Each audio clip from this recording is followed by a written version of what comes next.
দেখুন, আজকে এসএসসি বলছে আমরা আদালতকে সন্তুষ্ট করতে পারিনি, সেটা অন্য কথা না, সেটাই হচ্ছে আসল কথা, যে আদালতের সন্তুষ্টি বিধান করতে পারলে এই মামলা সুপ্রিম কোর্ট অবধি যায়ই না, সমস্ত দুধ কা দুধ পানি কা পানি হাইকোর্টেই হয়ে যায়। অযোগ্য চাকরি প্রার্থীদের তালিকার বাইরে বাকিরা যোগ্য কিনা এই হচ্ছে তালিকা। এই অত্যন্ত জরুরি এবং একমাত্র কাজটাই এসএসসি কি করতে পেরেছে? কলকাতা হাইকোর্টে বারে বারে দফায় দফায় বিভিন্ন এজলাসে যে 3টে হলফনামা আমার হাতে আছে, তাতে কিন্তু এই তালিকার মানে লিস্টের এলও নেই বলা যায়। হাইকোর্টের মাননীয় বিচারপতি দেবাংশু বসাকের ডিভিশন বেঞ্চ আর মাননীয় প্রধান বিচারপতির বেঞ্চ সুপ্রিম কোর্টে কার্যত ওই জন্য একই রায় দিয়েছে।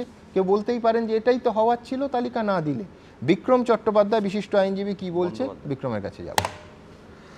স্কুল সার্ভিস কমিশন বারবার দেখানোর চেষ্টা করছে তারা একটা স্যাগ্রিগেটেড লিস্ট দিয়েছে সিঙ্গেল বেঞ্চ থেকে সুপ্রিম কোর্টে, কিন্তু সেই স্যাগ্রিগেটেড লিস্টটা যদি আমরা যখন সুপ্রিম কোর্টের কাছে দিয়েছিল সেইখানে স্পেসিফিক্যালি কিছু টেন্টেড ক্যান্ডিডেটের কথা বলেছে।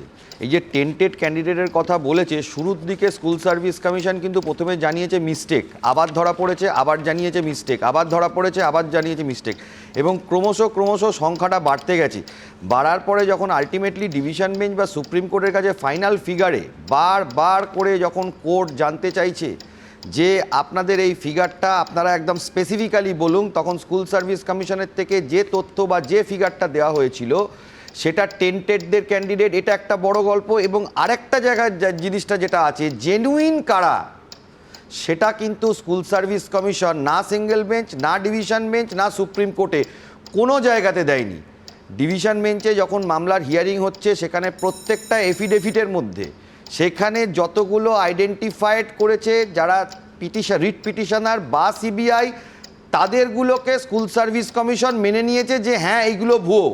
কিন্তু স্কুল সার্ভিস কমিশনের তরফ থেকে ভলেন্টারিলি কোনো কিছু আজ পর্যন্ত জানানো হয়নি